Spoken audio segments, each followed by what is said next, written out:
As armchair quarterbacks go, I'm Tom Brady. I mean, the unretired version of Tom Brady. Tom Brady and his hate.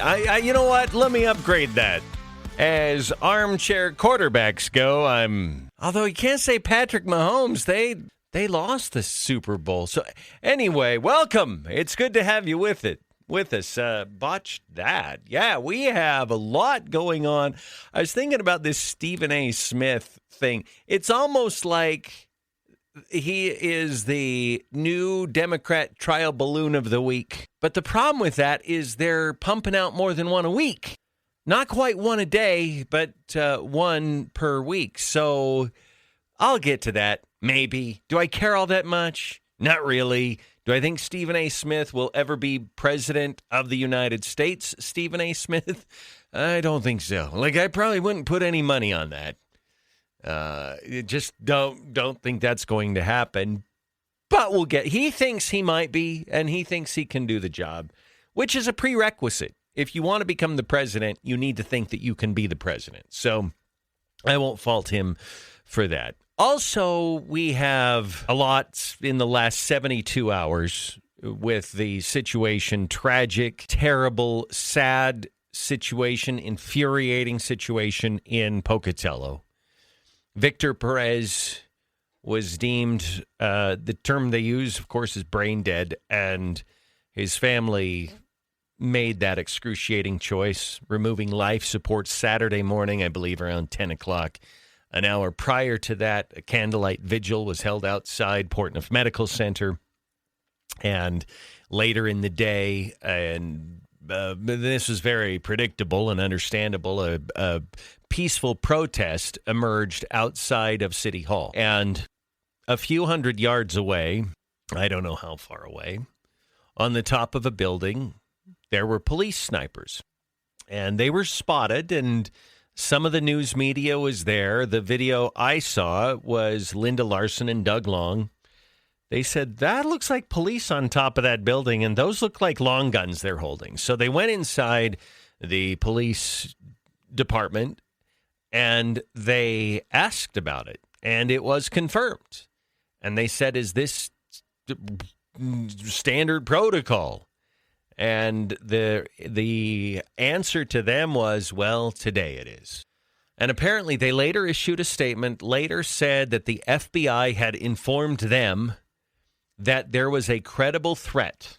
We don't know against whom or what, but there was a credible threat, and as a precautionary measure, they decided to put snipers on a building not too far away from the peaceful protest outside the police station. So now that's another sub-story to all of this. A lot of people reacted to that and said that that was terrible optics, and that it was that their suspicion was that it was some kind of an intimidation play. I don't think that's the case. And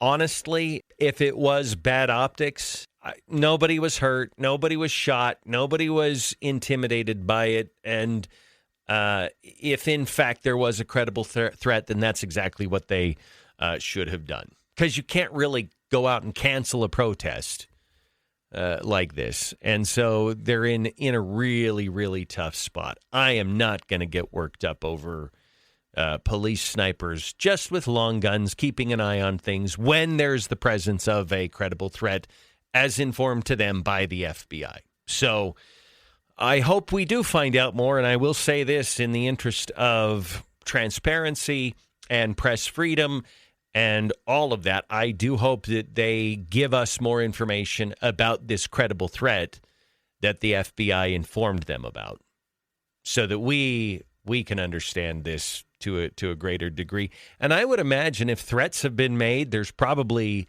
some criminal charges that could be filed in that case. But we don't have any details. We don't have a name. We don't have any of it. So I was thinking about this, and of course, with all of these developments, I knew that I needed to discuss some degree of this on my show this morning. And we've already talked about it, and I will tell you, we have a very, very robust text line on the radio show. And we hear a lot from a lot of people. And there were a few, two or three in particular, that took great exception to what I had said on Friday in characterizing what had happened Saturday before last. Very protective and defensive of the police officers, which I'm there 99% of the time. But as I read those comments, I feel like I have tried to be very even keel on this, that they're not murderers. I defended not naming any of the officers, quite frankly, because we don't even know what any individual officer did or did not do in that terrible moment. So if you had an officer that did not fire a weapon, why should they be named and take all of the you get it. So I have also pointed out very clearly they went into a situation based on the 911 call, believing that there were people under an imminent threat, that they went in thinking it was someone who was drunk, not physically impaired or disabled in some way. They didn't know he was a minor. They didn't know about the autism.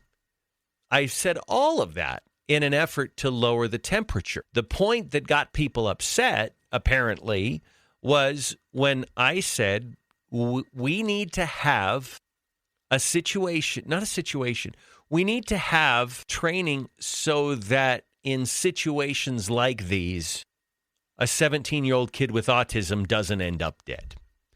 And they defend the police as though they did the only thing they could do, and everything they did was justified. That's what I would take issue with.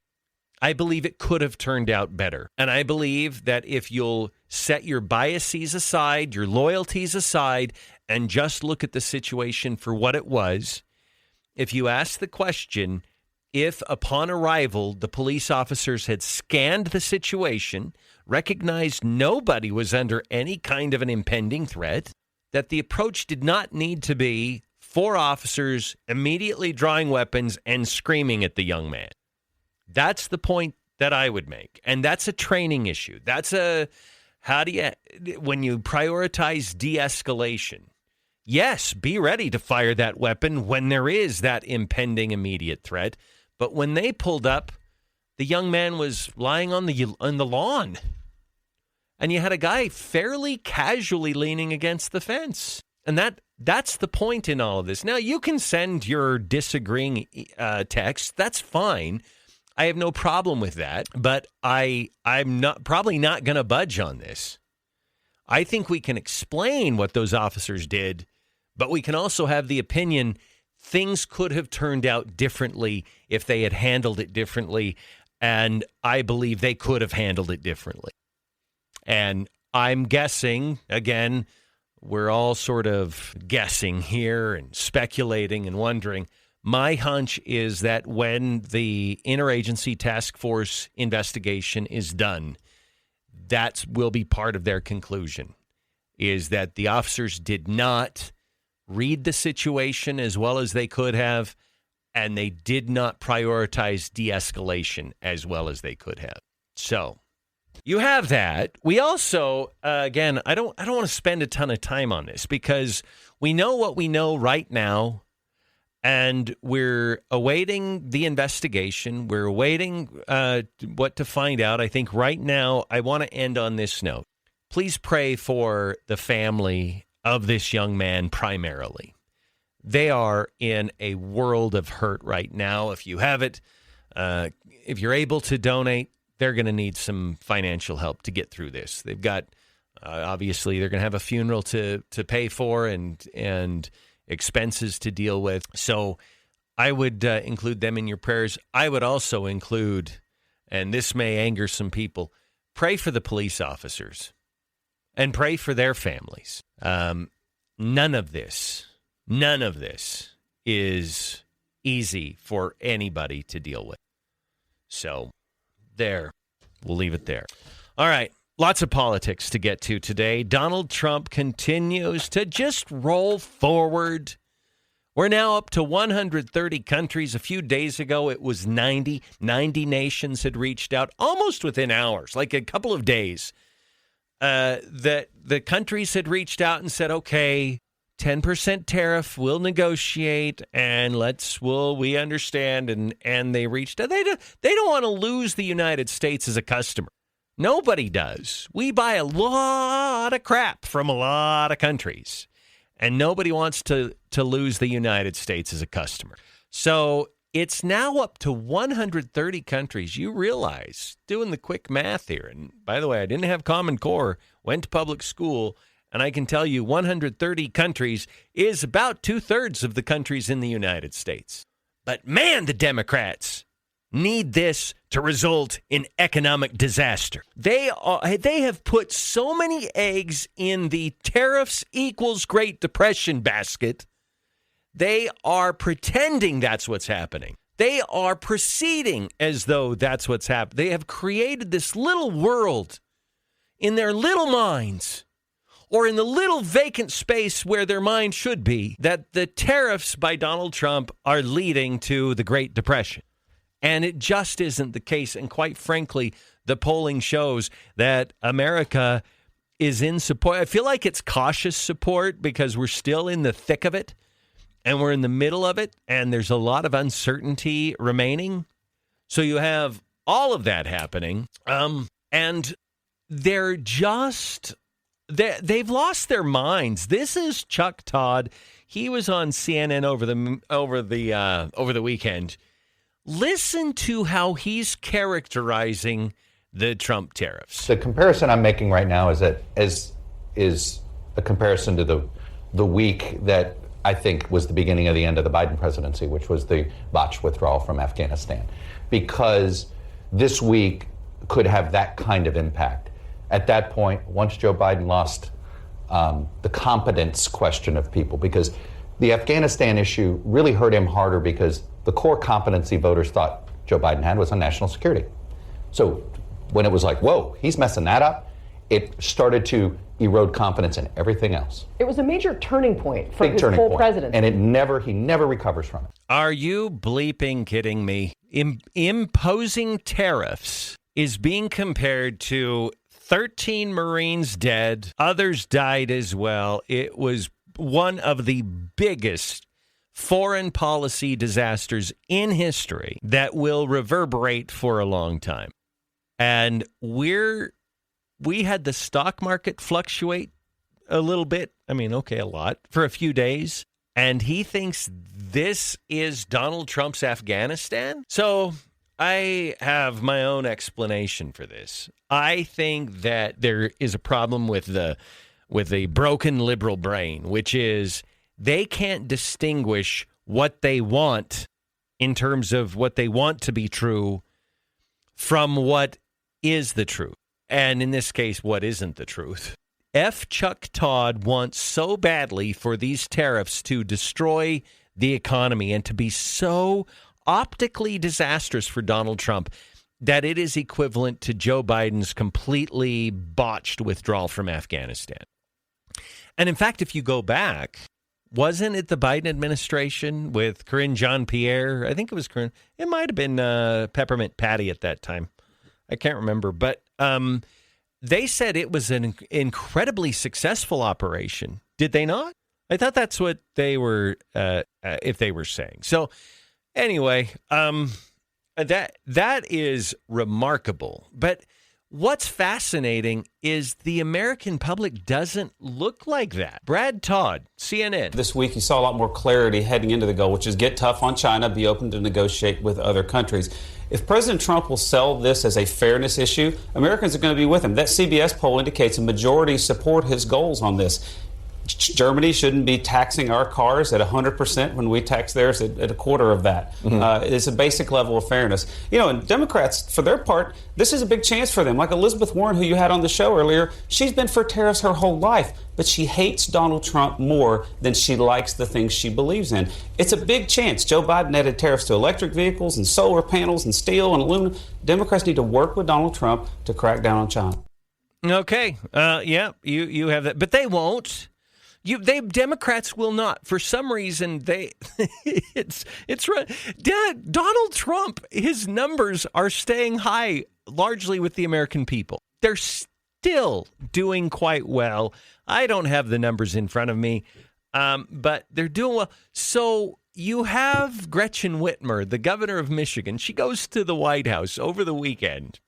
She thought it was a private meeting. She thought that she could keep the meeting with Orange Man Bad under the radar. Well, Orange Man Bad decides to make part of the meeting public and invites the press to come in.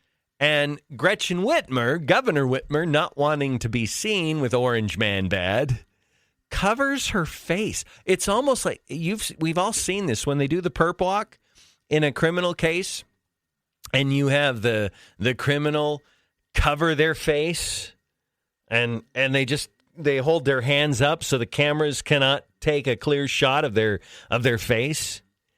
That was Gretchen Whitmer. That was Gretchen Whitmer doing a perp walk. I mean, in this case, she was just standing there, and she did not want to be her image recorded inside the Orange Man Bad run White House.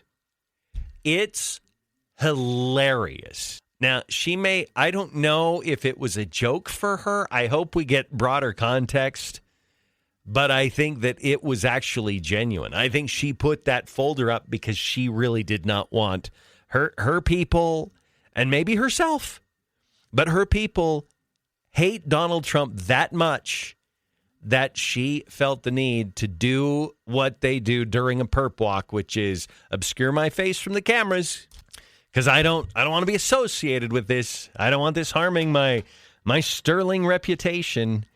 And I think it's another example of Trump derangement syndrome and how broken they are.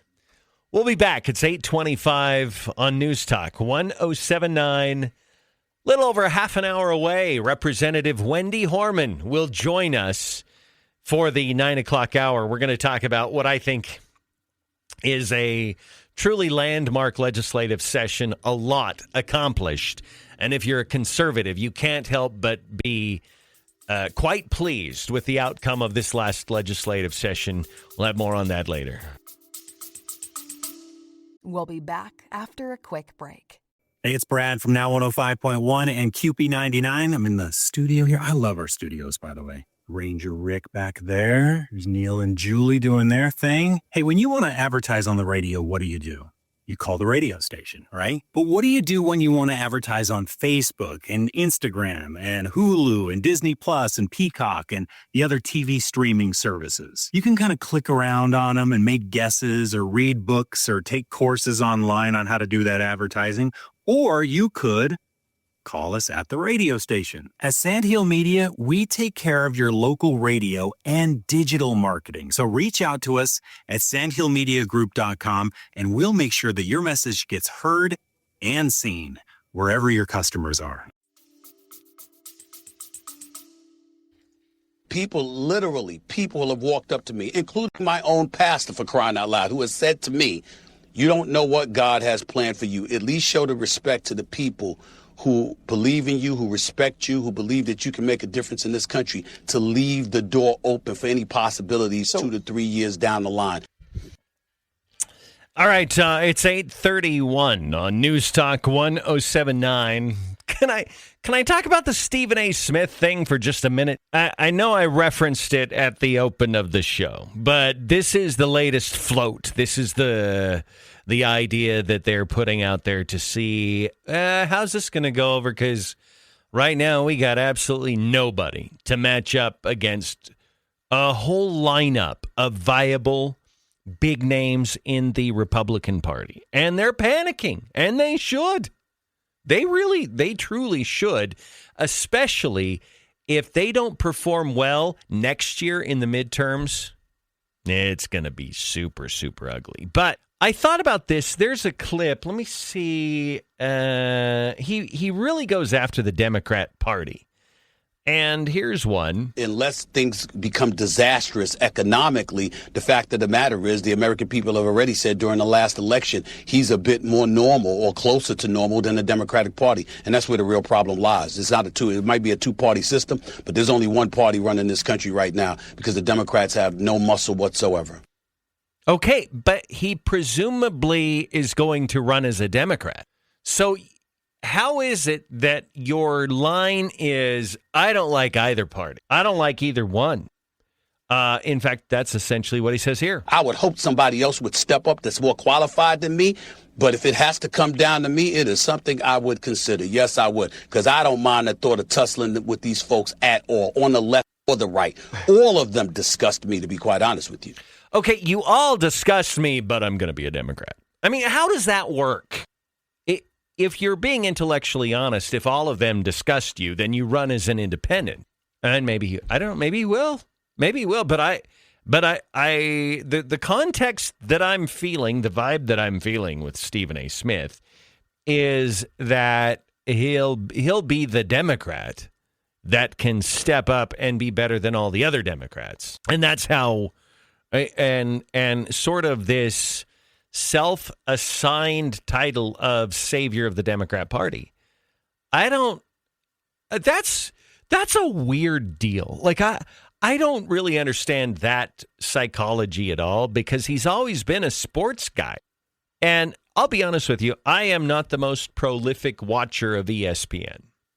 Okay, I'm just not. But those of you who are, I'll just ask you this. Don't call in, but text in if it's safe to do so. Have you ever viewed Stephen A. Smith as presidential material? I don't, I don't watch CNN or ESPN all the time, but I certainly know who Stephen A. Smith is. I've never watched that and thought, that guy's got much, much broader skill set than just sports. He ought to be the president of the United States. It's never been I've never looked at that. I've never heard anybody discuss that even more so. Donald Trump's been talking about being president since the mid-1980s. I think since he went on Oprah. That's the first I had heard of. Like, here's a guy who had some ideas and talked about maybe becoming president one. I mean, that's always sort of been, for a long time, it was just kind of the back burner for Donald Trump. And then he built his empire and he went on to become the president of the United States. So they are really, really searching. And I also find it fascinating. Explain this to me. And this is sort of that characteristic, contradictory nature of anybody who's a Democrat. I'm running to be the Democrat nominee, and the Democrats have lost their bearings. The Democrats are off base. The Democrats have left Okay, then why are you running to be their nominee? Like, you're certainly not going to be a Republican because, right? Those icky Republicans can't do that. So you're running to be the nominee of a party that you're criticizing and condemning. Well, if you want to be the Democrat nominee, you got to help the Democrat brand. You can't just go out and scorch it all the time. But that's what these guys are doing. They are so ripped to shreds internally. They do not know what to do at all. And we saw the angst and the conniptions that were being had in the lead up to Donald Trump 2024. I mean, look at what they did. They booted the old guy off the stage without any kind of a selection process. They elevated Kamala Harris, who was among the worst candidates ever. She's in that hallway along with Hillary Clinton and, Beto O'Rourke. They're the worst presidential candidates in history. And we're solid. We have a good bench. If we're not stupid, we'll play our cards right, I think we win in 2028. It may be DeSantis. It might be Vance. I think those are the two leading prospects right now. It could be someone else. I think we could be set up for, beyond Donald Trump, another 8, perhaps even 12 years. We might be at the beginning right now of a 20-year run for Republicans in the White House. Now, I don't want to get too far out ahead of this, But I'm going to tell you, if the Democrats try to keep scooping up and shoveling towards us what they have been, I'm feeling great.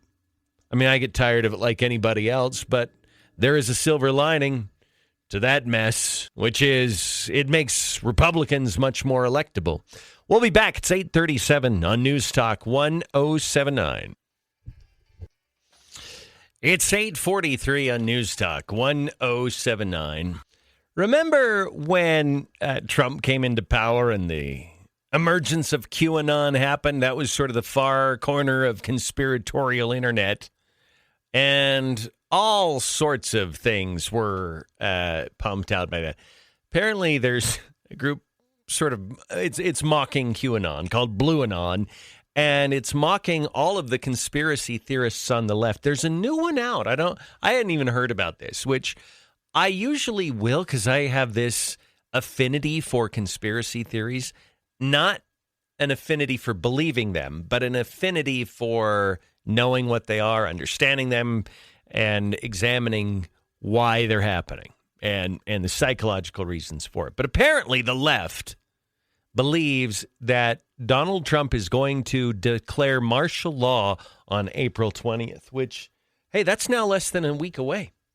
The same people who spent years mocking QAnon are now pushing a full-blown BlueAnon fantasy of their own.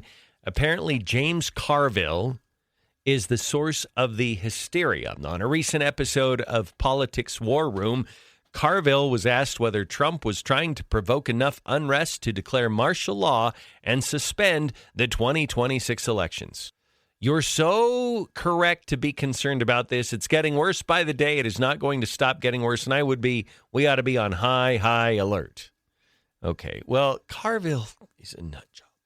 Okay, I don't know why people even, he's just, you know how people get crazy. Remember when Britney Spears shaved her head? And there's like this psychological need to always be relevant.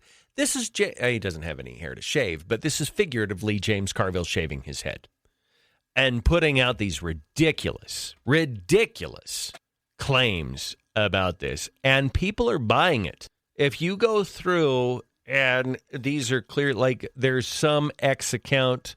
Oh, no, this is the one that's the blue. Is it Blue Sky? Is that what they call it? Anyway, Democratic activists. As a veteran, if martial law is declared in the U.S., it means the Constitution is suspended. Civilian government gone. Freedom of speech, assembly, the press gone. Curfews, checkpoints, arrest without warrants, no due process. I believe the military would stand with the people and the Constitution. Another one. Test trial for declaring martial law. Get ready, America. They are practicing. Another one. Blueprint for seeking up martial law in the USA. He must be stopped somehow. And then a list of all these things. And there are others. I'm not going to read all of them to you about this rumored declaring of martial law on April 20th. But what I will say, do you remember back, and some of you were part of this, and you know who you are.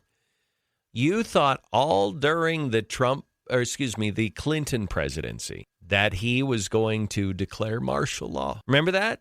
And there was this fear about the New World Order and Bill Clinton declaring martial law, and we were going to lose our constitutional rights. And I always viewed those claims with a great degree of skepticism because I thought, no, there's too many safeguards. Anyway, they are now what we used to be. And we are now what they always claimed to be, which was the party of the people. Harry Enton, who I've grown to appreciate. He's the CNN numbers guy. And he's talking about the polling for Trump and for the Republicans. And now we are equally seen as the party representing the people. This, to me, is one of the most shocking pieces of poll data that I truthfully have seen this year, or maybe in any prior year. Really? Yes, really, because I want you to take a look. Cares more about the needs for people like you. You mentioned it, Kate Baldwin. We got a tie, even after this tariff war had already started, split between Democrats and Republicans on how people feel which party cares more for needs of people like you. And why is that so surprising? Because I want you to take a look at prior years. Democrats always lead on this question. Back in 2017, before the 2018 midterms, 13-point lead. 2005, a 23-point lead for Democrats. 1994, which was a big Republican year, a 19-point lead for Democrats. And now, all of a sudden, a tie? All of a sudden, the Democrats, who are the party of the people, no more. We get a tie on this question, on a question that has traditionally overwhelmingly been a Democratic advantage. Which party cares more for the needs of people like you? It's truly something I would not have expected to see, especially after this tariff war had begun. Okay. Harry Anton is spot on. And the Republicans have rightly taken this position of being the party of the people. So the party of the people. And not anymore. Not anymore. Donald Trump is doing what Ronald Reagan did 40 years ago. Ronald Reagan, he appealed to the blue collar. He appealed to just the average, ordinary, very, very populist approach. And it's a beautiful thing. When you stop and think about that, that really was sort of one of their last holdout advantages in electoral politics is the Democrats were viewed as they are the party that represents the working class, the commoner, the whatever word you want to plug in there. It isn't true anymore.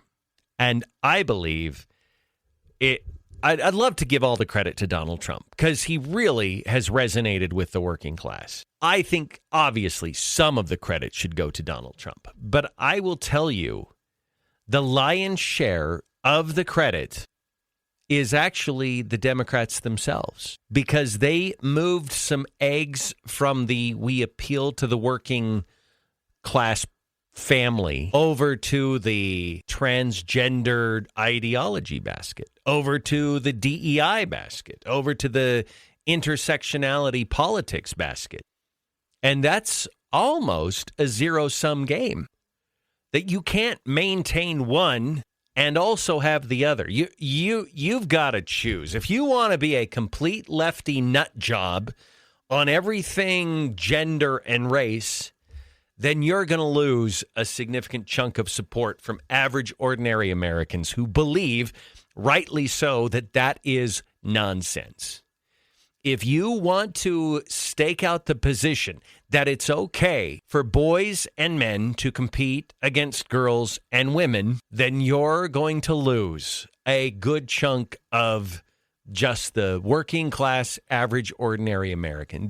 You no longer can make the claim you're looking out for them. I'm looking out for your paycheck, but I think this transgender athlete that's 2 feet taller than your daughter is also a girl and can steal all the trophies and medals and titles from your daughters. It doesn't work that way. Democrats, you got to choose what you want to be. I kind of hope you'll keep choosing craziness because that only benefits us. I hope that you will continue to select being a nut job because you're making it easy to win.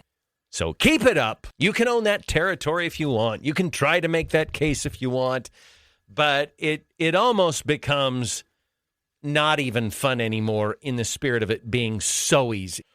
The problem is once you've staked out that position, once you get drunk on and addicted to the high of being more virtuous than everyone else, that's hard to let go. And I think that's what we're seeing in the Democrat Party right now is they are drunk, they are alcoholics of their own virtue, and they can't put that bottle down. And that must be a difficult position to be in because you're losing your job, you're losing your friends, you're losing your family relationships, you're losing all the things that are truly important to you. One of them would have been you appeal to the working class in America because you can't put your bottle of woke virtue down. It's really kind of a shame. But if what that means is more rational and more sane people get elected, yes, Republicans, then, well, so be it. It's 8:53. Quick break. We'll come back again coming up in about 15 minutes. Representative Wendy Horman will join us, and we are going to talk about this last legislative session. We'll have a nice, comprehensive look at it for you this next hour on News Talk 107.9. All right, 8:57 on News Talk 107.9.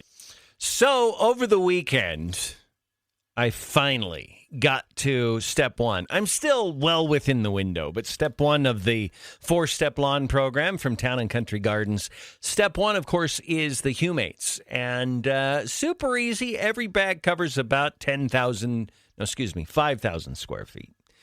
And so I grabbed a couple of bags, and with my broadcast spreader, my push broadcast spreader, it took me about 18 minutes to cover my, and then I'm done for a couple of months. So you have March, April, and then May, June is step 2. July, August is step 3.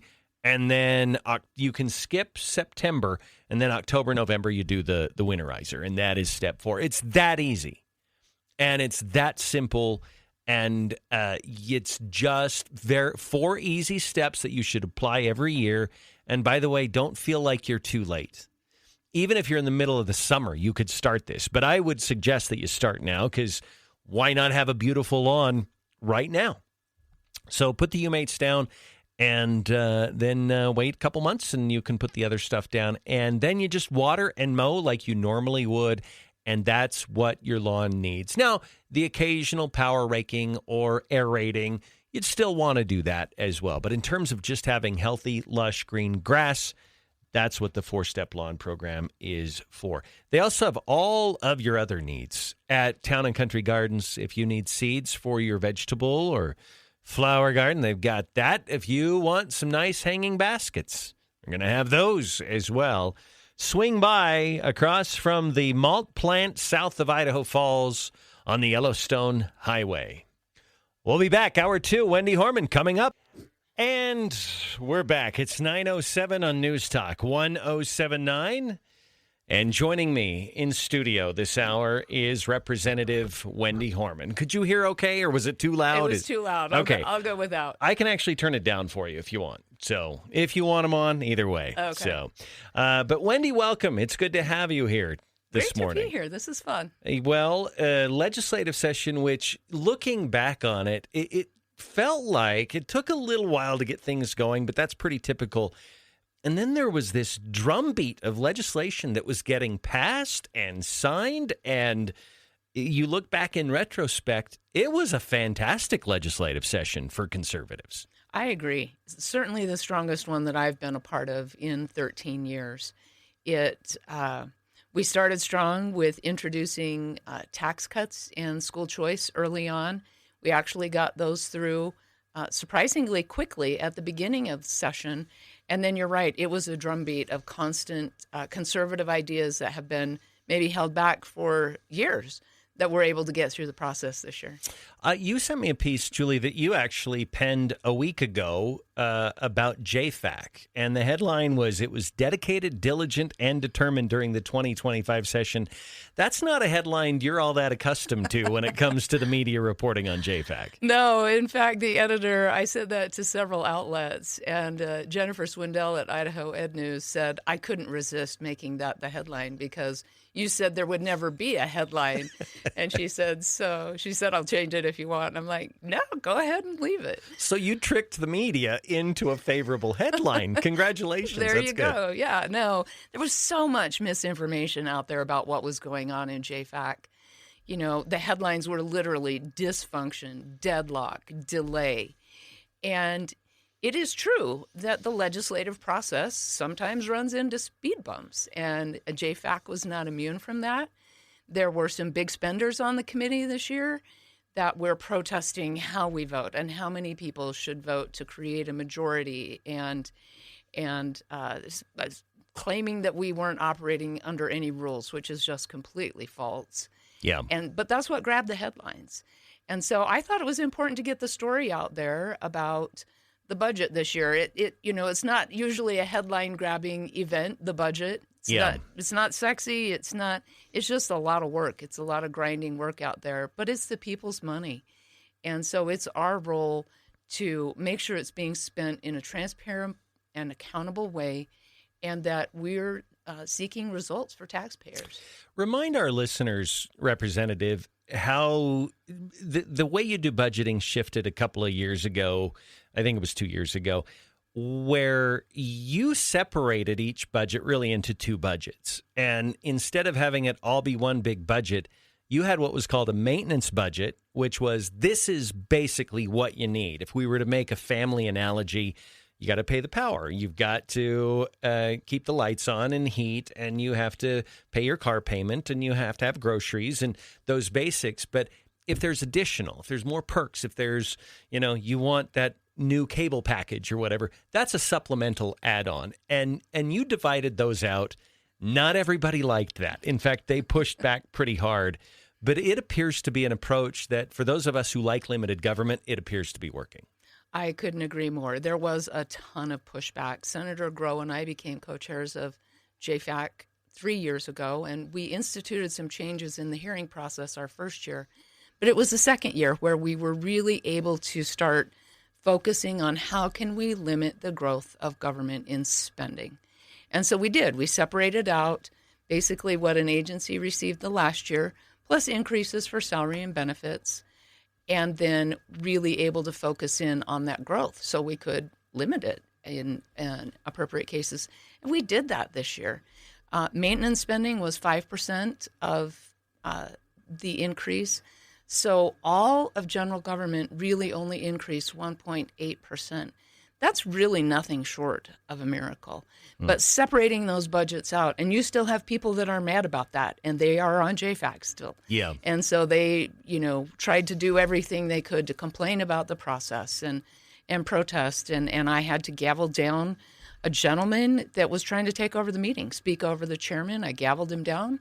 We went in my office and had a little conversation about who the chairman is and who's running things, and that's just not respectful. Yeah. And even if you do have a difference of opinion, you don't like the new process, you still should respect the chairman. So, a question: I don't know how you argue against that. It seems like just a common sense way. Now, if you want to boost the supplemental more than someone else, then make that case, right? Did they just not want to make the case and bury the extra supplemental spending in with the overall budget? This is one of the big complaints of the Democrats and a few Republicans on the Joint Finance Committee, was that we didn't spend enough. We didn't give money for workforce housing. We rejected money for appliances that were part of the Green New Deal. We sent that money back to the federal government. In all, we rejected about $300 million worth of requests. And if you're a big spender and your idea of solutions is more government rather than less, of course you're mad that we limited spending. Okay, so it's just a philosophical difference then. Of Democrats and some Republicans. Yeah, all right.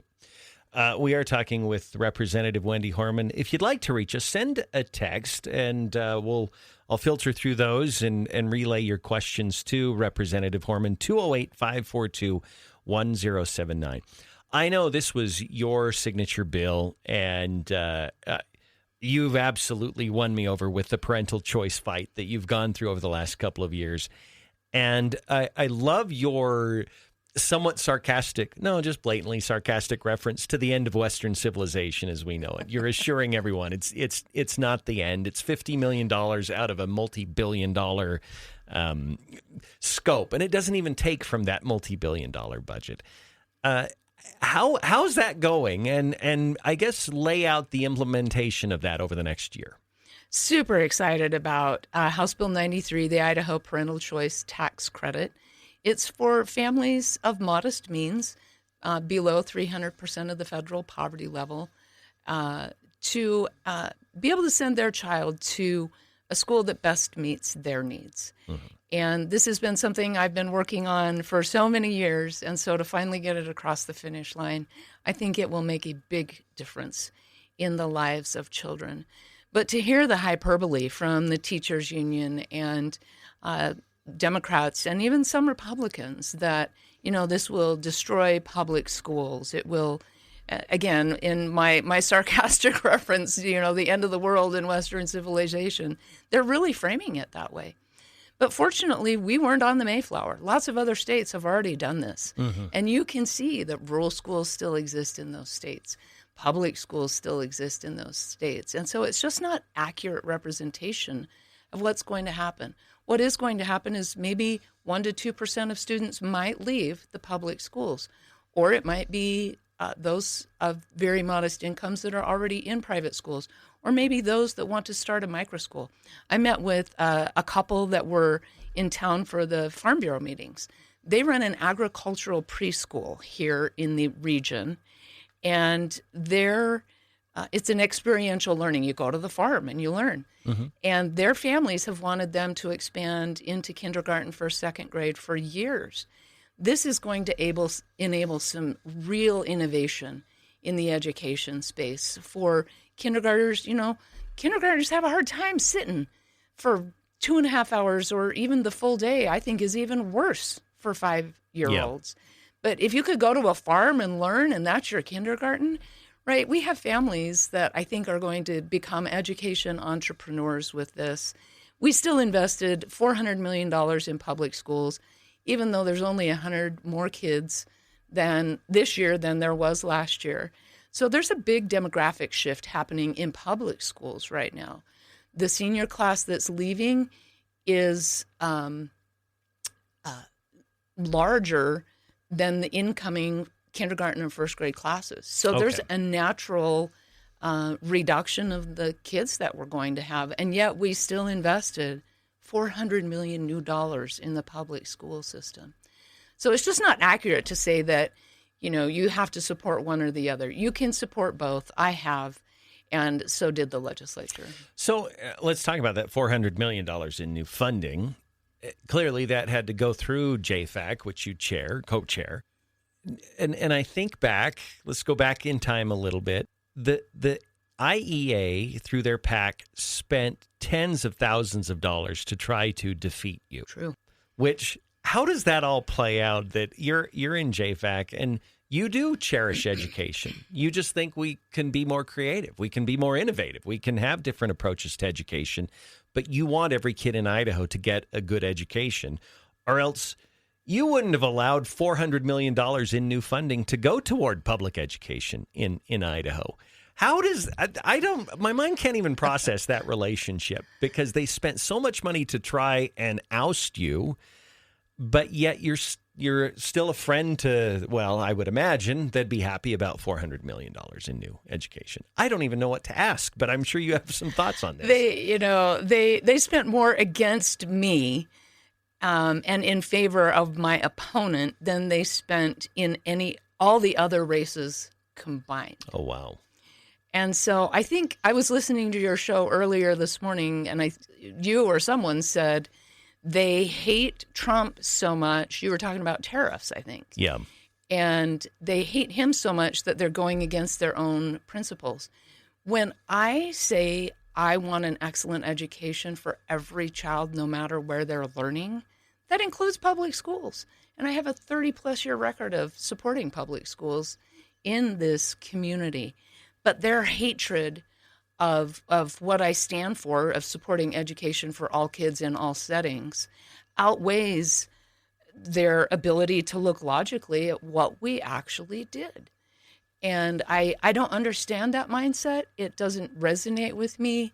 It's so emotional that it's to their detriment. And if you look on Twitter, they're still hosting town halls and recruiting candidates to run against people like me who support excellent education everywhere, including public schools. All right. Well, we're talking with Representative Wendy Horman. It's 9:20. We're going to take a quick break, but we'll come back again. I'll check the text line. If you have any questions for Representative Horman, you can send them to 208-542-1079. 924 on News Talk 1079. The program brought to you by Grand Peaks Prime Meats. Fill your freezer with delicious steak or ribs or dogs, whatever you want to put on your grill. Now's the time to do it because it's definitely grilling season. And Grand Peaks Prime Meats can help you out with that. Just go online to gpprimemeats.com and see what packages and specials they have for you. And if you don't see something that you would like, give them a call because they love to work with you on custom orders. Again, that's gpprimemeats.com. Joining us in studio, of course, is Representative Wendy Horman talking about the legislative session. I mentioned to you, Wendy, we could probably talk education all hour long and still not cover everything. But a lot more happened. There was a lot of good tax reduction that happened in the legislature this year. So maybe lay that out for us. Sure. 3 amazing bills that came forward. House Bill 40 reduced the individual and corporate rates down from 5.695 to 5.3. That, I think, increased our ranking nationally. I can't remember what it was, but we're, in terms of tax burden to our families, that really advanced us in the rankings there, as well as having real-world impacts for Idaho families. House Bill 304 then was a kind of a continuation of a bill we did 2 years ago, House Bill 292, where we send money out to school districts, $50 million to school districts to pay off bonds and levies so that they don't have to levy that. So that should be a reduction on your tax bill that you'll see, as well as $50 million for homeowner relief. Okay. And so that's another $100 million. And then House Bill 231 increased the grocery tax. It was $120 per person. Now it's up to $155 per person. Okay. And if you think you spent more than that over the year, you are now welcome to save your receipts and claim how much you actually spend, up to $250 per person. So the Associated Taxpayers did an analysis. They have a fictional Idaho Spud family of 4, and they say that in combination, these 3 bills should reduce the tax impact to a family of 4 by $1,000. Okay. I guess explain that a little bit more to me, because if it's just a tax rebate of $155, how does that translate into $1,000 in savings? Well, if your income is taxed at, instead of 5.7% at 5.3%, I think that was like a $400 overall impact. Then. Yeah. And then if you're a property owner, again, you will see the cost of bonds and levies going down on your taxes as well as your home, and then the increased amount for grocery sales tax. So the House Bill 40, the one that reduced the corporate tax, is that also viewed as an economic development tool as well that will invite more companies and corporations to build here? Absolutely. And ironically, the claim that tax break work has absolutely played out in Idaho. As we've reduced this rate, first we created a flat tax a couple of years ago, then we reduced it. Now we've reduced it again down to 5.3. We're seeing our income tax collections go up. And so it really is true that when you allow people to keep more of their own money, they use it in ways that benefit the economy. Okay, so we're kind of broadening that base that I think Reagan talked about. Yeah. Okay, well, that's good news. I do have a few questions from listeners. Great. I just want to throw those to you. What does Representative Horman think of the state's education funding with DOGE dismantling the Department of Education? So that's a federal versus state issue. Yeah, I'm actually not that worried about it. I'm pretty excited about it because I have always believed that the state can do a better job at serving the students that federal money is designed to help. That's special education, that's children learning English and migrants, and that is students in poverty. That's the bulk of federal funding, plus school lunch. But that's the bulk of funding in K-12. So if that was delivered to Idaho and we were told, go ahead and create your own programs, get rid of all the ridiculous federal hoop jumping. Special education is a really good example. And some of the people who are most excited about the tax credit are families of those children who have disabilities. There is so much time spent hoop jumping, having mandatory meetings, and so much paperwork We have some really heroic special education teachers who just wish they could spend time with the child. Yeah. Instead of filling out paperwork and attending these federally mandated meetings. And they do things like, and this is a state policy, if you have a child with difficulties and you've gone out and got a specialized neurological evaluation or something, they don't even have to use that. And so I think we could craft far better solutions for our children who have greater needs than the federal government. So I'm really excited about the possibility of having those funds come in. I'm even okay with replacing those funds if we had to. And I had an attorney general opinion 6 years ago now, where my question was this: could we, if we didn't take the money, could we get out of the strings? It was a very nuanced opinion. Yeah. And this was under the previous attorney general. Yeah. Said basically you could. And that's only about $250 million in Idaho, which by comparison to a $3.3 billion public education budget is not that much money. So I'm really excited about the possibility of being able to create our own programs that I think will better serve those special student populations. So you're not anticipating less money necessarily from the federal government, just less requirement, less regulation. Correct. We're not seeing any. I actually have a meeting in June where we'll go over some of these things in detail, and it's evolving. It's very much a moving target right now. Yeah. But all of the national groups that I've been participating with and kind of trying to get the latest information, not seeing any indication at all of a reduction of the funding, just increased flexibility. All right. We have another question about water. Wendy, please respond to the ESPA water issues under the current agreement. Some farmers are being forced out of business by the reduction in allocated groundwater supply. In fact, the Upper Snake River has a surplus of in-allocated surface water equaling 1.7 million acre feet on an annual 20-year average, which a large portion of that water should be diverted into the aquifer above American Falls. We have a water management problem, not a water shortage. And then this follow-up, the state of Idaho needs more water judges that represent the people in their area versus one water judge located in the Twin Falls area that is biased toward the Surface Water Coalition and Idaho Power. So broad, multifaceted question here, but maybe give your take. Yeah, a lot going on there. We made important strides forward in water this session. There was some debate over whether that new money, the $30 million, should be ongoing or one time. The Senate actually passed a bill out of a policy committee, the resource committee, that had an appropriation in it. And the House, that's not how we do appropriations. If we're going to appropriate money, we do it through our appropriations committee, not through a policy committee. Okay. And so that bill went nowhere fast in the House, because, again, it was the wrong process. So can I go and, if there's like personal sensitive issues here, you don't have to delve into that. But how, I would imagine the chair of that committee would know you don't stick an appropriation into a policy bill. So how did it happen? Bart Davis said a chairman's drawer sometimes serves an important function. Gotcha. And in this case, with that bill, that's exactly right. Chairman Ron Mendive knew that appropriations have to happen in the Appropriations Committee.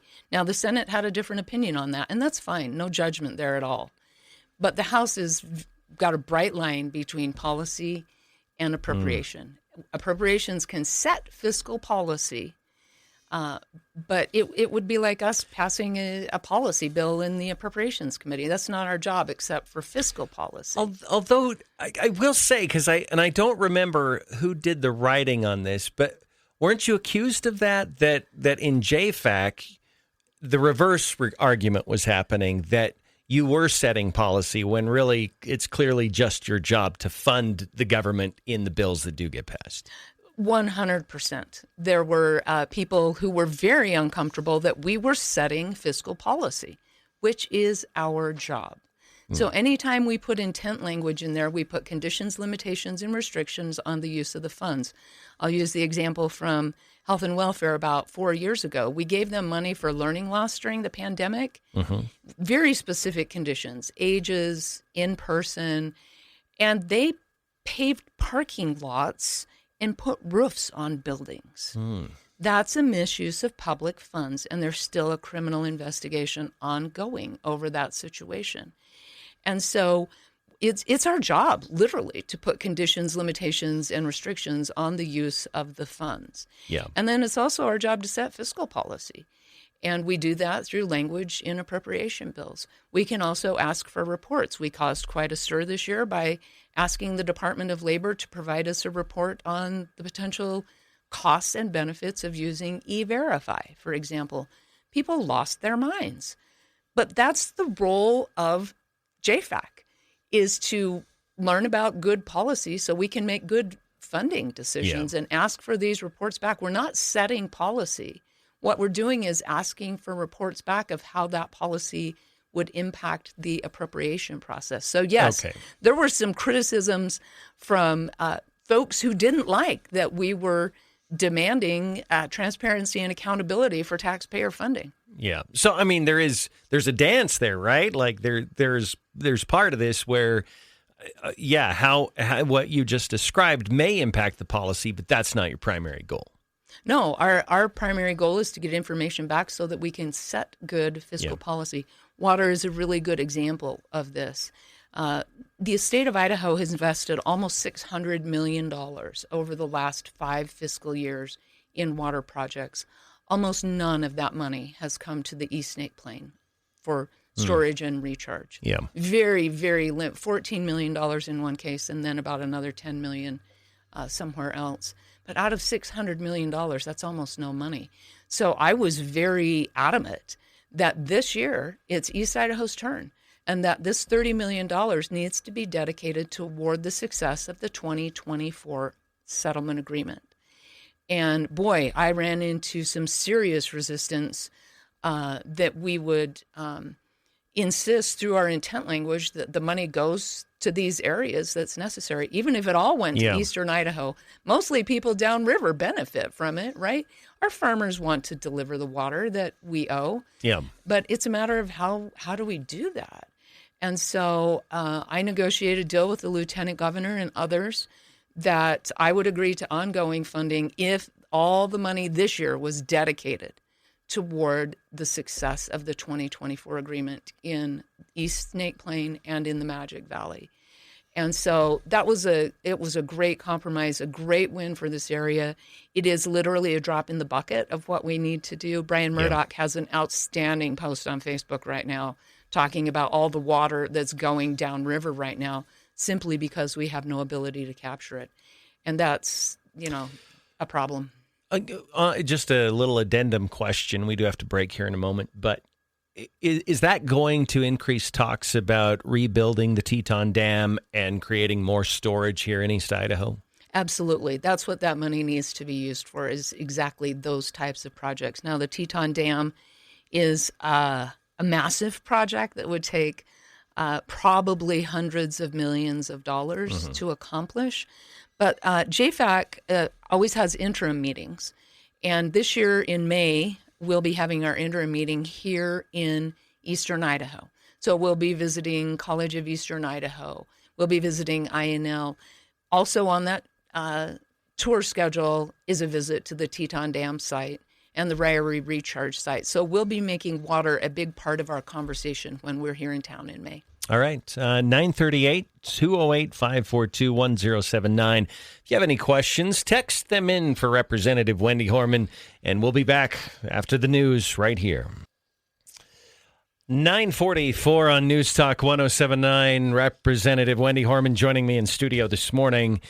Never quite got to the answer about the water judges, Wendy. I think most farmers in East Idaho would love to see more regional representation. Absolutely, and that's a bill I worked on, did not get it across the finish line this year, but it's a huge problem. This listener is completely right. It's not fair that a judge who is elected from one county is making decisions that impact the entire state. This is not unlike what's going on at the federal level, right? You've got a district judge making a ruling in their little area that's impacting the entire nation. That's wrong. And we actually funded some new judges in the system this year, and the excuse they said was, we have judges coming in to Bonneville County that were elected up in Chalice or Salmon. to make, or Clark County to make decisions for Bonneville County, and that's not how the system should work.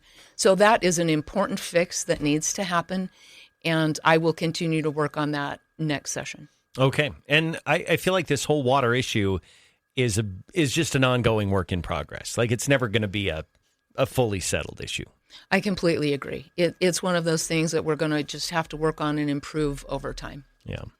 Okay, let's shift and talk about, it's also an ag-related issue in Idaho especially, and that's immigration. A lot of immigration action happened, and it seems to dovetail with what the Trump administration is doing in terms of making sure that we don't create magnets for illegal immigration here in the States. And maybe give us an overview of how that played out in the legislature this year. Sure. I was surprised we didn't make more progress. We did get one bill through, which was House Bill 83, that did make it more possible for local law enforcement to support the Trump agenda. So it made it a crime. If you're going to be in Idaho, it made it an Idaho crime. It had some language about trafficking, and then enhanced criminal sentences for illegal aliens. So it's a start, but I was surprised we didn't make more progress on things like E-Verify, which seems like a reasonable approach to it's just one more step we can take to... Yeah. I mean, that system's already in place, right? It is. And my brother is a golf course superintendent down in Utah, but he used to work in Arizona where they have that system in place. And, you can argue about the integrity of the system. You can argue a lot of things about it, but it's at least something. And so I was surprised we didn't make more progress on immigration, but I know it's coming again next session. And again, any question I ask, I don't expect you to delve into the personal here, but what was the obstacle to getting more immigration stuff done? Is it political? Is it? I know that the dairy industry, they pushed back against the E-Verify because that could be very disruptive to their industry. Yes, that was a big influence, and of course we had Senator Guthrie in Senate State Affairs that had a big drawer with a lot of good ideas that came from the House. But the same is true on the House side. There were some bills in Chairman Crane's drawer that didn't advance. And so, yes, there's politics involved in that, in what gets held and what doesn't. But I don't know. Sometimes you either do it or you don't do it. And so we didn't do it this session, and maybe time will allow us to find some compromises that make sure we don't jeopardize Idaho's ag industry, and we do it in a way that, that enables Idaho to have the workforce it needs, the legal workforce it needs, and perhaps there will be federal changes. I think there, this is a classic example where you have the ideal versus the practical. It's not practical to come in and deport every illegal ag worker in Idaho because you're gonna destroy our economy if you do that overnight and on a dime. So I think most people agree we need a methodical way to either deport them in phases or to make them legal somehow. But that's an issue that needs to be corrected. It really does, right? I couldn't agree more. And this is a situation where a common policy across the nation is probably good for all of us, whether that is a path to legality or something else. I think to have a federal policy on that is important, but we've been talking about that for how many years? Yeah. And it hasn't happened.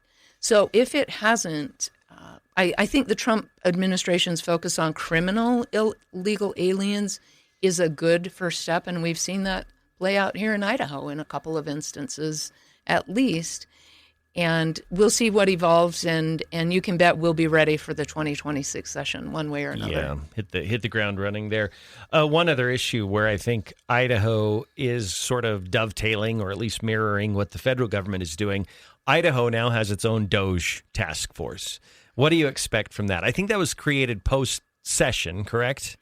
That is one of those bills that was held in the Senate. It passed the House with good support.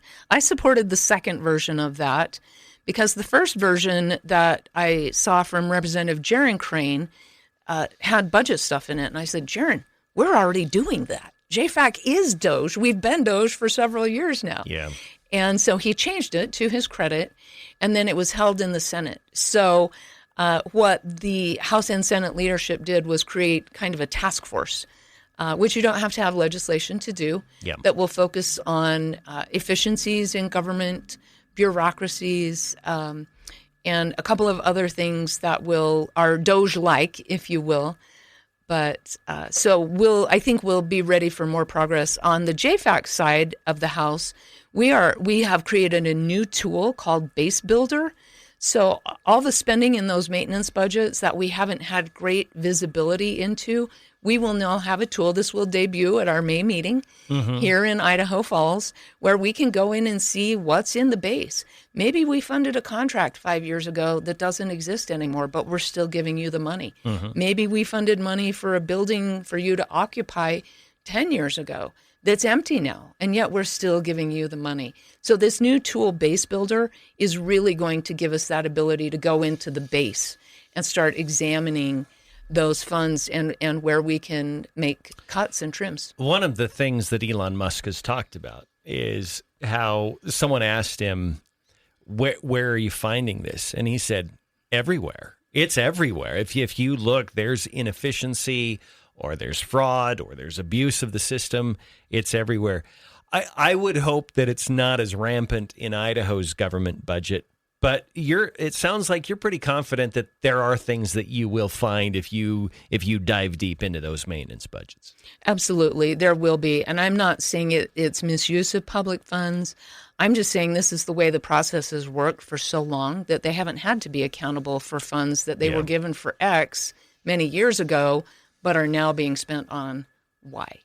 That's what we want to clean up. Yeah. And make sure that when we send funds, there's accountability for that. So in September of 2024, for the first time when agencies submitted their budgets, for the first time in Idaho history, they had to explain how it connected to their performance metrics, their strategic goals, and what the ROI would be for Idahoans. That's a novel concept for most state agencies. Yeah. And so we got some data back on that, and we'll be holding agencies accountable for those outcomes moving forward. Okay, so I think that this next year in JFAC, you all need T-shirts that say JFAC, Doge before Doge was cool. There you go, like Governor Kim Reynoldsson in Iowa. Yes, exactly. All right, quick break, 9:53. We'll be back, and we'll wrap it up with Representative Wendy Horman after this. 9:57 on News Talk 1079. We have literally 1 minute left, Wendy. We didn't even get to Medicaid reform and some other issues, but I want to give you the last minute. Your final thoughts on this year's legislative session. This session was fantastic for conservatives, so that means it was fantastic for freedom and liberty for Idahoans. We hope that, and we set policy that will have help them have a lower tax burden. So many freedoms that needed to be adjusted post-COVID, whether that was mask mandates or ivermectin, or we repealed a lot of laws, moved them out of rule into code so that the legislature has complete control over what those are. And so it was just overall the best session I've been a part of for conservatives. All right. Wendy Horman, Representative, thank you for joining us today. Thank you. Great to be with you. Been a pleasure to have you in. All right. Up next, Clay Travis and Buck Sexton on News Talk 1079.